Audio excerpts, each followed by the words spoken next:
अंग्रेजी अखबार Indian express के हवाले से एक खबर है कि एमपी के हरदा जिले के खिरकिया स्टेशन पर मुस्लिम दंपत्ति को इसलिए पीटा गया क्योंकि कुछ लोगों को शक था कि उनके बैग में बीफ है। इंडियन एक्सप्रेस के मुताबिक आपको बताएं, मुस्लिम दंपत्ति की पिटाई के आरोप में हिंदू गौरक्षा समिति से जुड़े 2 लोगों की गिरफ्तारी की गई है। इनके नाम हेमंत राजपूत और संतोष बताए जा रहे हैं।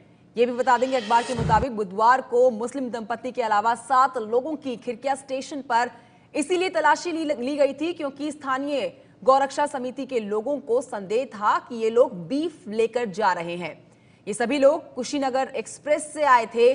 पुलिस का कहना है कि गौरक्षा समिति से ये लोग इनके बैग में गौमांस होने का दावा कर रहे थे। जब इनका टेस्ट कराया गया तो ये भैंस का मांस निकला। बड़ी खबर आपको बता रहे हैं। क्या कुछ इंडियन एक्सप्रेस की रिपोर्ट में छपा है वो आपको बता दें। मध्य प्रदेश के हरदा जिले के खिरकिया स्टेशन पर बीफ के शक में मुस्लिम दंपत्ति को कुछ लोगों ने पीटा है और 2 लोगों की इस पर गिरफ्तारी भी की गई है। शक था भीड़ को कि ये मुस्लिम दंपत्ति अपने बैग में बीफ लेकर जा रहे थे। बड़ी खबर बता रहे हैं। साथ ही यह भी छपा है कि पिटाई करने के आरोप में हिंदू गौरक्षा समिति से जुड़े हुए 2 लोग जिनके नाम हेमंत और संतोष हैं, उनकी गिरफ्तारी की गई है। खिरकिया स्टेशन पर कुशीनगर एक्सप्रेस में मुस्लिम दंपत्ति समेत 7 लोगों की तलाशी ली गई बीफ लेकर जाने की शिकायत पर। एबीपी न्यूज संवाददाता ब्रजेश राजपूत जुड़ गए और जानकारी के साथ। ब्रजेश, ये मुस्लिम दंपत्ति है कौन और उनके बैग से आखिरकार क्या निकला है? देखिए, जो पूरी खबर सामने आई है वो ये है कि हरदा की देव कॉलोनी में रहने वाले एक मुस्लिम दंपत्ति था जिनका नाम मोहम्मद है और उनकी पत्नी का नाम नसीम है। वो बुधवार को कुशीनगर एक्सप्रेस से मुंबई से हरदा आ रहे थे और उस वक्त हरदा के पहले एक खिरकिया स्टेशन है खंडवा जिले का, वहां पे कुछ लोगों ने आपत्ति की कि उनके सामान की तलाशी ली जाने लगी कि इनके सामान में बीफ है और ये जो इनके पास जो खाने का सामान है वो बीफ लेके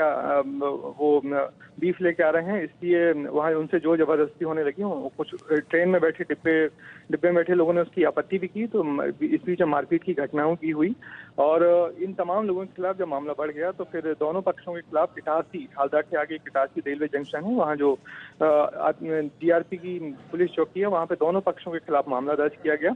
हिंदू गौरक्षा के हेमंत और संतोष के खिलाफ मामला दर्ज किया गया 294/506 के मामले में और जो मुस्लिम दंपत्ति है इसने भी इन पे जो आरोप लगाए थे तो मारपीट का, उनके पक्ष के खिलाफ भी मामला दर्ज हुआ। तो दोनों पक्षों ने एक दूसरे के खिलाफ मामले दर्ज करवाए हैं और फिलहाल दोनों पक्ष जमानत पे हैं।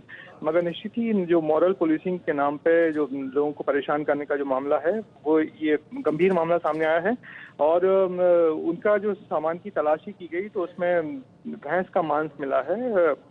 बहुत कुछ तो क्लियर नहीं हो पाया, मगर वो जिस चीज के आरोप लगा रहे थे वो हिंदू गोरक्षा वाले, वैसा कुछ नहीं मिला है। और फिलहाल ये जो हरदा का रहने वाला दंपत्ति है बहुत डरा हुआ है और बार बार यही कह रहा है कि किस तरीके से जबरदस्ती उनके साथ मारपीट की गई एक शक के बिना पर। शुक्रिया ब्रजेश जानकारी देने के लिए। तो ये मामला पूरा उसी तरह से है जैसे नोएडा के दादरी जिले के अखलाक को भीड़ ने इसी शक में मार दिया था कि अखलाक ने बीफ खाया था और फिर रिपोर्ट जो आई थी सामने उसमें बीफ नहीं बल्कि मटन का सामना हुआ था कि मटन अखलाक ने खाया था।